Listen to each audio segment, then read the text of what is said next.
It was my wife Clara's 32nd birthday, and I had spent weeks planning a surprise dinner at one of her favorite restaurants. Everything was perfect, the lights were dim, the table was covered in roses, and her friends and colleagues had already arrived. I wanted that night to be special, a reminder of how much I cared for her even after the rough patches we'd been through in our marriage. I had no idea that the evening would end in humiliation and a twist none of us could have imagined.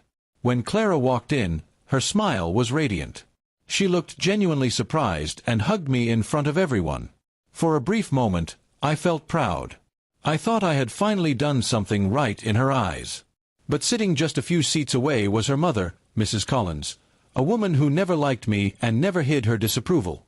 She believed her daughter deserved someone richer, more ambitious, someone who wasn't, in her words, stuck in a simple man's job. Throughout the dinner, Mrs. Collins made little comments about the decorations, the restaurant choice, and even the cake. I tried to brush it off for Clara's sake. But her tone grew sharper with every passing minute, and I noticed Clara avoiding eye contact with me.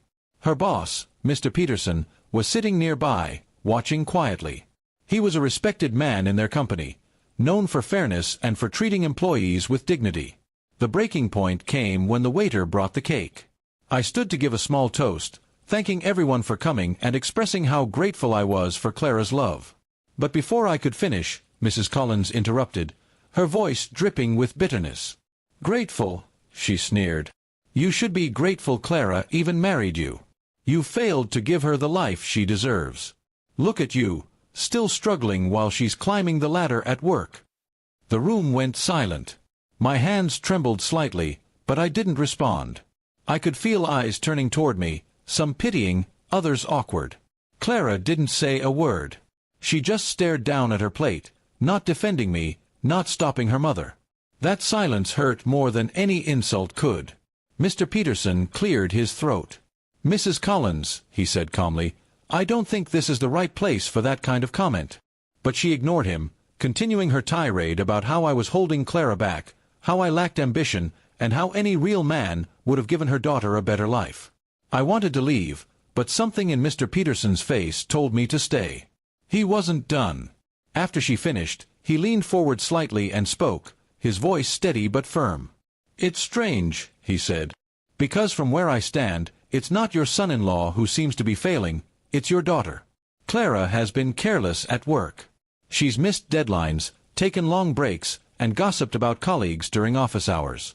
I've been patient, but hearing you talk about failure makes me realize where that arrogance comes from." The color drained from Clara's face. Her mother froze, finally silenced.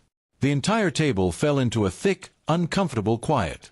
Mr. Peterson continued, "Respect is earned, Mrs. Collins. Your son-in-law here seems to have plenty of it. Maybe your daughter should learn a thing or two from him." Then he turned to me and gave a small nod before standing up. Clara stammered, "Sir, please, it's my birthday, can we not?" But he cut her off. "Birthdays don't erase responsibility, Clara. You've been warned before. Consider this your final notice." The weight of his words hung in the air like a storm cloud. I could see tears forming in Clara's eyes, but she said nothing. Her mother tried to argue, but he simply walked out of the restaurant without another word. People started murmuring, trying to make sense of what had just happened. I sat there, feeling a strange mix of pity and vindication. For years, I had endured insults about not being good enough, for not being wealthy, not being ambitious enough.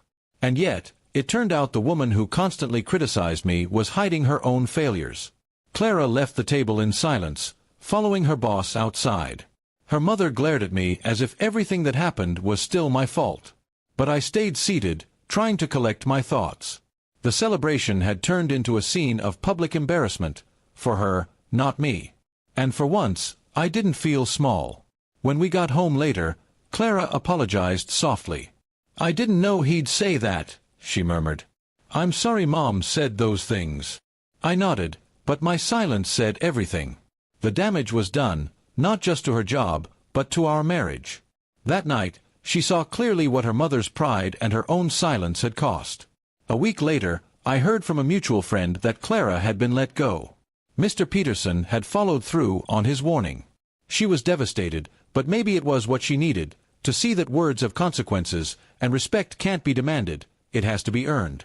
I didn't celebrate her misfortune, but I couldn't ignore the bitter irony. The woman who once looked down on me was now unemployed, and the man she called a failure was the only one left standing beside her, at least for a little while longer. Sometimes life doesn't need revenge, it just reveals the truth at the right moment. And that night, the truth spoke louder than any insult ever could.